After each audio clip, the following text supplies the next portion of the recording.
All right, welcome back to the Crucial Convo podcast. This was a very interesting panel or debate between Patrick Bet-David, surrounded by 20 anti-capitalists. Off the top, there's a couple of things I definitely will concede. We do have a cost of living issue in America. There are so many homeless people that are not able to barely keep up and are almost homeless, and wages have been stagnant. So I do agree with that. Now, where I disagree is I think that it's interesting that people think that capitalism is the issue.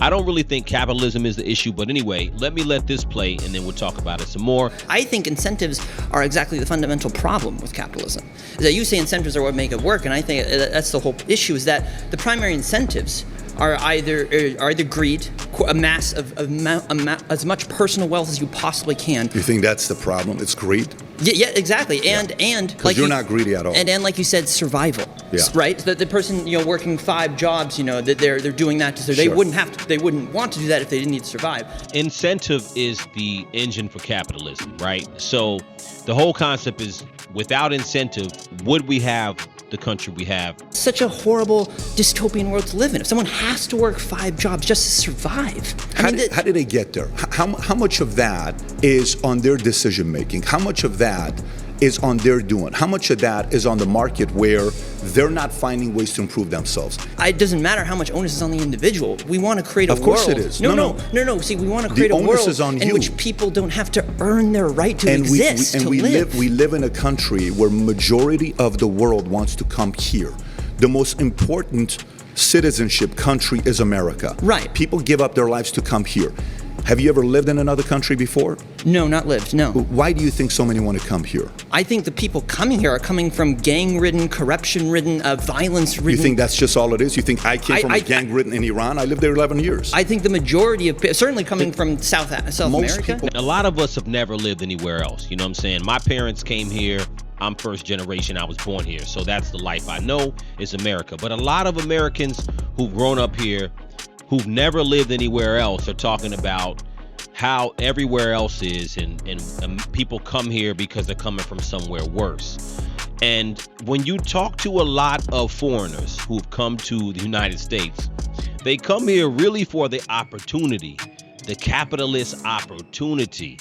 The game is wide open. You know what I'm saying? If you're coming into this country and you have hustle and you can make something out of yourself in this country. So that's why, in my experience, most people come to this country. Because we just want to live, exist. We can't work our blood, sweat, and tears just to survive. That's a horrible dystopian world that we live in right now. No, then what do you think we're here for? To just sit around and play video games? What do you think we're here for? To sit around and watch TV shows? We're here to sit and watch cat videos? What do you think we're put here to do? We are here to create a prosperous community, to lift everyone up. How do you create a prosperous community? How do you create a prosperous community? Matter of fact, for you, how have you positively impacted a community? I guess volunteering, food banks, volunteering food. I appreciate you for doing that. Have you created jobs for others? Created jobs? No, I wouldn't say so. Why have you not?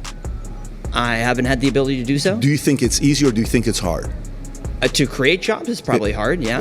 Okay, so the people that create jobs, you think they should have a little bit of incentive for having risked their life savings, spend time away their families to create jobs so somebody like you can work for that company? Sure, but that is the incentive. And bravo for them, but that does not give them the right to pay themselves $2 million bonuses while their workers are scraping by at like $10 an hour. You don't get to choose how much money I choose to make. So I think what's really happened is that the labor market is dramatically changing because of many things, because of trade. That's been long in the making, over 20, 30 years now. And then right now we have AI. The labor market is changing. So all these people are young. In my opinion, these are all young people who are in the prime of their lives. People who should be thinking about linking up, getting married. Another thing that people talk about now, and some people are doing this, generational living, having multiple family live, clicking up, linking your money together. A lot of the base of how you can create some level of stability or some level of income or financing or funding to create some breathing room to possibly have some upward mobility is to work together with family. But we're so individualistic in this country that we don't want to live with anybody. We don't want to work with anybody. We want everything. We want to go on vacation 3 times a year. We want all the clothes. We want all the Netflix. We want all of everything, right? And we also are mad if we have CEOs making this amount of money, that amount of money. We have to go back to people really focusing on what's going to be best for them individually, financially. And we obviously have tons of people who went to college who are extremely underemployed. We have tons of people in debt. You know, we have more debt, personal debt, than any other country in the world, right? And forget about healthcare. Earlier, a guy even was debating him about how expensive healthcare is. But again, you know, we can argue about our healthcare system, but again, why do we have America? We spend the most of our GDP, more of our GDP on healthcare than other countries because why? We're number 1 in heart disease, number 1 in obesity, number 1 in cancer. So we don't take care of ourselves like other countries too. So, you know, we're number 1 in lung disease, right? With smoking and lung cancer. So, you know, these are just things to think about. But let me let it keep going real quick. I'm going to go to another section where, so he claims in this next clip, the U.S. is more socialist than capitalist today. I thought this was an interesting conversation because, you know, you have some of these young people literally talking about they want to live in a full-blown communist country. I mean, this is just wild. I think to hear young people talk like that is like, and Patrick, throughout the debate, he asked them, well, give me a case study where it worked. They're all not given any specific examples. They're all just talking about maybe what they learned in school, in theory. And it's like, he said to them throughout a lot of this video, to some of them, if it's so good, why are people not going to those countries under those systems that you think are better? Why are they not going to a Russia? Why are they not going to any other place that you consider communist or leaning communist or more socialist / communist? Why are they not going there? He asked them that. He actually offered to buy one of them a ticket to go there. And I believe he would have gave them a one-way ticket and literally paid them to go. But we talk that shit in America, but y'all ain't ready to go to those places. My final claim is the U.S. is more socialist than capitalist today. If you hate the system, you're anti-socialist. So I think it's super important here for all leftists alike, but for the audience in general to define what these terms are. And I think the best way to do it would be to look at the theorists, right? Over history, we've seen communism and socialism talked about by governments and by, I guess, programs, but we never actually read the actual theory.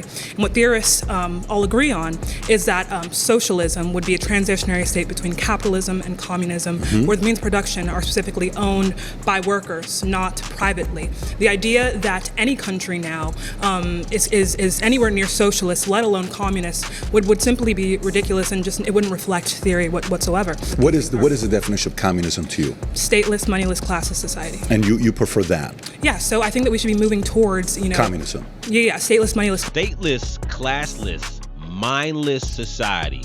This is this girl can't be no more than 25. She looks like she's probably in college or fresh out of college. So she's in the prime of her life. She wants a stateless, mindless, classless society, right? This is wild work, man. Like, people who have never lived in that, they just really don't understand what it would be like. What it would be like to live in a stateless, classless, mindless society, meaning that you're going to go to work. We're all going to make the same. If you invent something, it's for everybody. The government's going to own it. They're going to control it, right? And it's like, imagine you come up with something. You come up with some great business, some great idea, something that you're really proud of, that can make the world better and provide a service or product to somebody, to the greater good of the public. And the government just says, well, it's ours now. We all own it. We all come up with it. It's easy to talk that until you come up with something. So yeah. You don't think a person like me should exist with the amount of wealth that I have? Yeah, because I think that we're getting to this point where we're creating fake scarcity for people Right. like you to accumulate the wealth that you have on the basis of private ownership. Okay, so you're not capitalist. You're definitely not capitalist. You're not socialist. You want to go full communism. So what do you think that looks like, though, is a thing, right? So what Marx actually wanted was for us to reach a point where we no longer have the scarcity of resources that has kind of predicted, history as it looks like now. It wouldn't happen now. It would happen as we automate. At this point in time, we can decommodify housing and food and education for around 5% of the government budget. That's 1/5, a little bit over 1/5 of what we spend on the military already. Now, keep in mind, what I do like about Jubilee, they do the fact check. So even when she said it, I'm like, nah, I don't think it's going to be 2% or 3% of GDP. So, or the budget, we're talking about. So they said the claim is unreal, is not realistic. For instance, the U.S. consumers and the U.S. consumers and entities spent $2.6 trillion on food alone in 2024. The government spent a total of $6.75 trillion.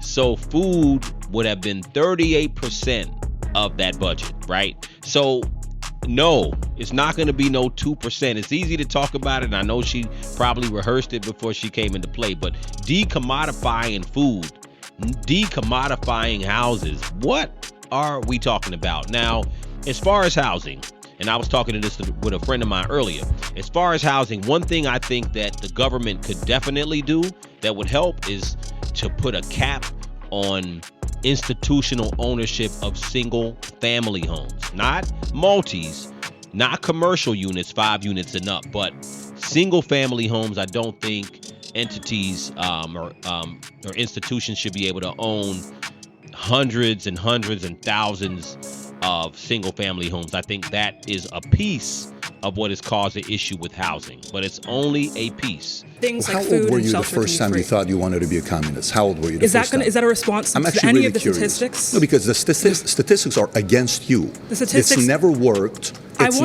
There's so many Cubans that moved to Miami. They The love their statistic that country. They hate the 5% politics.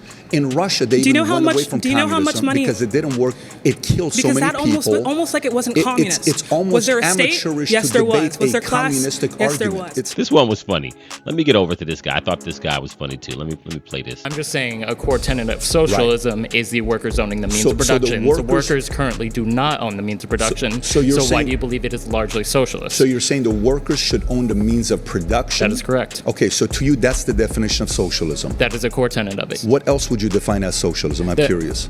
There's a lot of different things, like Zena was touching on as well. Moneyless, stateless classes society, but I think more important than not, workers owning the means of production and workplace communist or are you democracy. more socialist? They're the same term, man. Marx used them interchangeably. Let me look at her face. What did she say?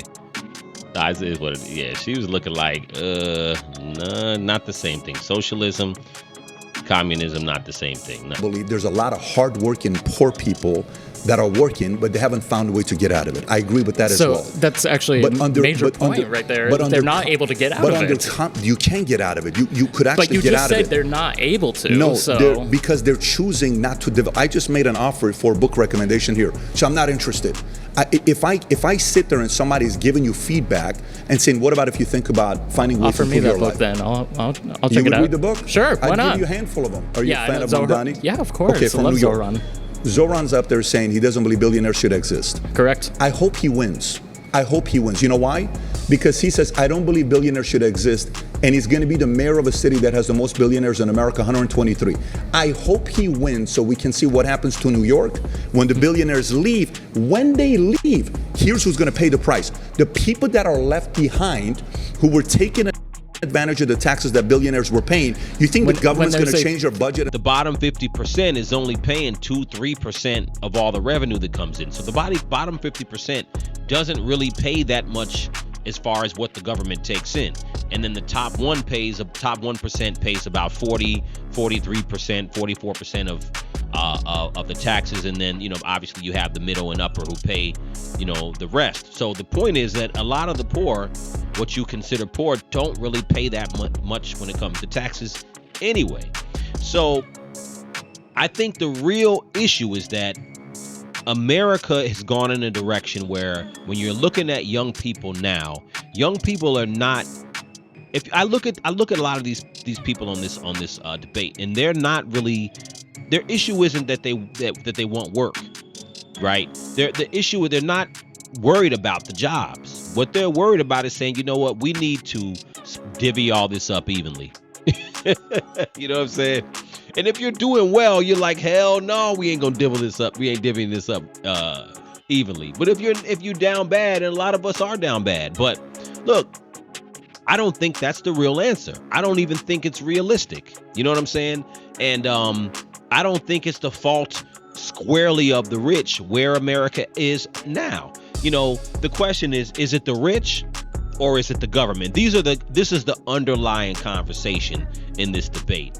Is it the rich that's the issue, or is it the government that's the issue? Maybe it's a little bit of both.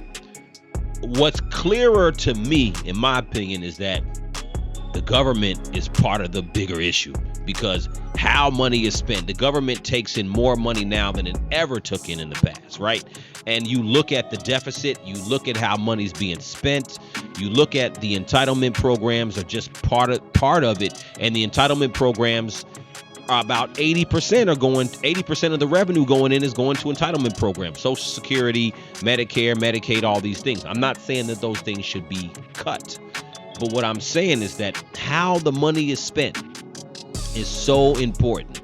How government is run. And again, so it's always the question of, do we just raise taxes on the rich? Is that it? Or and then in extreme cases, a lot of the people on this panel are talking about communism. That would basically bust up all the money. Everybody, you know, and some people might love that, where you bust up the rich. We're going to bust all this money down and everybody gets everything equally, right?